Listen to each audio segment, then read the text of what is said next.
Hi everyone, it is time for another one of my independent film reviews, which you probably haven't heard of. And to be honest, it's another film I hadn't heard of until I found it, and then when I realised what it was, I was actually really looking forward to seeing it. It is a film about the Stanley Milgram experiments, which he did in the 60s to see how people would react to being given orders from so-called people in authority. Whether they had authority or not, as long as they had the perception of authority, would people follow the orders blindly or not? In the experiments which were done in the 60s, the person was told to give electric shocks to a so-called learner. He was the teacher, and then they had the learner, and the idea was the participants were told they were studying the effects of learning by punishment rather than by reward, when in fact the experiments were to see how people would just follow orders blindly. This is due to obviously places like the Nazis in the Second World War and the concentration camps, for example, is where Stanley Milgram got the inspiration. But we can also see that kind of thing today, where people just follow orders because they've been told to, without using their own conscience or individuality to tell themselves that actually what they've been told is wrong. And you know, people often give the defence, "Oh, I was just following orders." So all the time, I mean, I could probably pick up countless news articles now where this still happens. I learnt about this experiment a long time ago, which is why I was excited to actually watch the film when I had learnt that it had been made. And if you actually recall, about a year ago I did a challenge with Aaron called the Look Up Challenge, although we didn't give it nearly enough time for it to actually work properly, where we stood at Brighton Beach looking up to see if other people would do the same. I might actually redo this experiment to see if it works better if you give it more time, because it wasn't very well organised the way we did it. We didn't have a tripod, so the camera's all shaky, and we only gave it about 2 minutes or so it didn't really work very well. So you can check out that experiment. I might try and redo it. That's one of the other experiments that Stanley Milgram did after he did the the compliance teacher-learner experiments, and that's in the film as well, but they don't really go into depth from that one. They just sort of show it as a thing that he did and people would just randomly look up. So I was hoping for a bit more luck when I did that experiment last year. Anyway, back to the film. Did I like it? Yes, I did. Now, you can tell straight away they made this film on a shoestring budget. There's a lot of green screen in the film, and it's very obviously green screen. But it doesn't detract from the film in any way, I feel. I kind of actually quite liked it because it was so obviously a fake background they put in. It's like they weren't even trying to make it look real. They're just having the actors in the forefront telling the story, and quite often the character Stanley Milgram, who is played by Peter Sarsgaard, I probably pronounced that completely wrong. Anyway, he narrates the film and the story quite a lot directly to the camera, so they're all acting, they're doing their thing, and then he'll turn and face the camera quite deliberately and tell you what's going on. So the whole experiment is explained quite clearly, and I didn't feel the green screen effects really detracted. There was one scene, Stanley and his wife Alexandra, played by Winona Ryder, are sitting on an aeroplane, and this is like the one time I thought actually the green screen is a bit daft, because they've obviously used a still photograph of the background, but there's no one else on the plane. It's just them on the plane, and it's like, okay, that doesn't look quite right. There should be other people on the plane.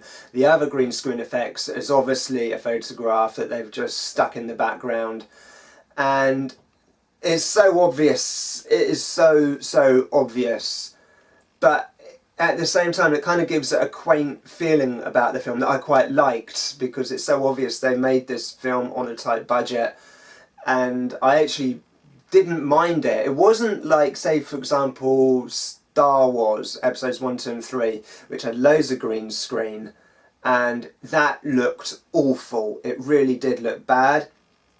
And it looks bad because they were trying to make it look good and failed. Whereas the difference is with this one, they know that it's just a picture they've stuck in the background, so they're not pretending it's anything other than that. So I think it actually makes it look quite good. It gives it a kind of arty feel that you wouldn't have got otherwise. I thought the acting was actually really good. I felt the way the story progressed was good as well. It does show like the story and the emotion, and then it cuts into him narrating what's going on. I do have one criticism though, and that is near the beginning of the film. The timeline jumps backwards and forwards a little bit, and it was a bit clunky, I felt, the way it did this.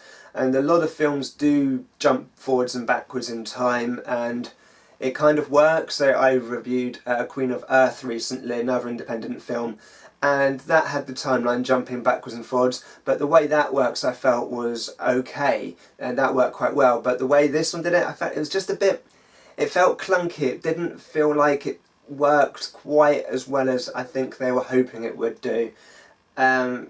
Because the beginning of the film jumps straight into the experiment, and then he explains what's going on. It jumps to showing how Stanley and Alexandra met, which was actually in an elevator, but then it moves again forwards and then back, and then it shows them kind of at a party introducing themselves, talking. It felt a little bit like near the beginning of the film Theory of Everything, where Stephen and Jane are meeting for the very first time. They're kind of at a party, they're drinking, they're chatting, telling each other what they do, and it reminded me of that quite a lot. And I felt maybe the people that made The Experimenter had obviously watched The Theory of Everything and they got their inspiration for that bit there. I don't know, maybe they haven't seen it, but it felt a bit like that scene. It felt like they were trying to recreate that in some way, which isn't necessarily a bad thing, because I actually really liked Theory of Everything. I thought it was a really good film. Anyway, back to The Experimenter. The pacing, apart from the very beginning bit, which I felt didn't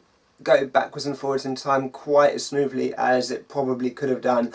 Other than that, once they get past the introduction bit and move on, the time does jump along quite nicely, and it does skip quite a few years in places. You can tell that they're jumping forwards quite fast in places, but that's to keep the story going, because one minute they've met, then they're married, then she's pregnant, then they've got a kid, and it all happens quite quickly.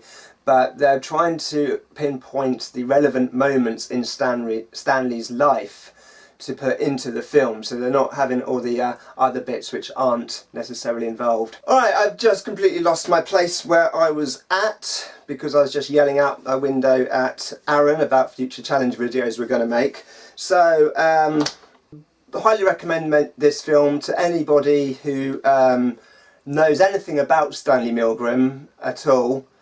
If you study psychology, sociology, or anything to do with like human behaviours or anything like that, you're probably already aware of who Stanley Milgram is, or the experiments. Even if you watch Darren Brown's programmes, you might be familiar with it, because he recreated the original experiments in one of his programmes, which was quite fascinating. That he got very similar results to the original experiment, that people are generally compliant if they're told to do something by someone who apparently has some form of authority over them.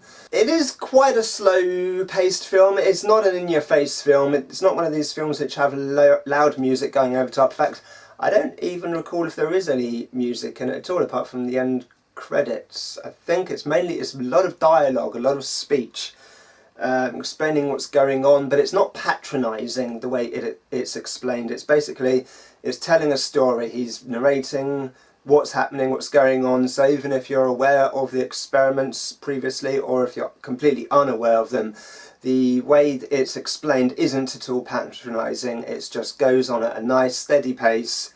A lot of dialogue, a lot of acting. Yeah, so I thought it was a good film. I liked it. I'm actually, the more I'm reviewing these independent films, the more I'm enjoying them. And obviously, I've said some pretty harsh things about the cinema blockbusters which come out, and I've generally been enjoying these independent ones. So definitely keep up for that. I've had a quick preview of the next independent film that I might do, and yeah, I might watch that with someone, just to say, hey, here's a film for you. If you liked this, please give me a thumbs up, it helps me a lot.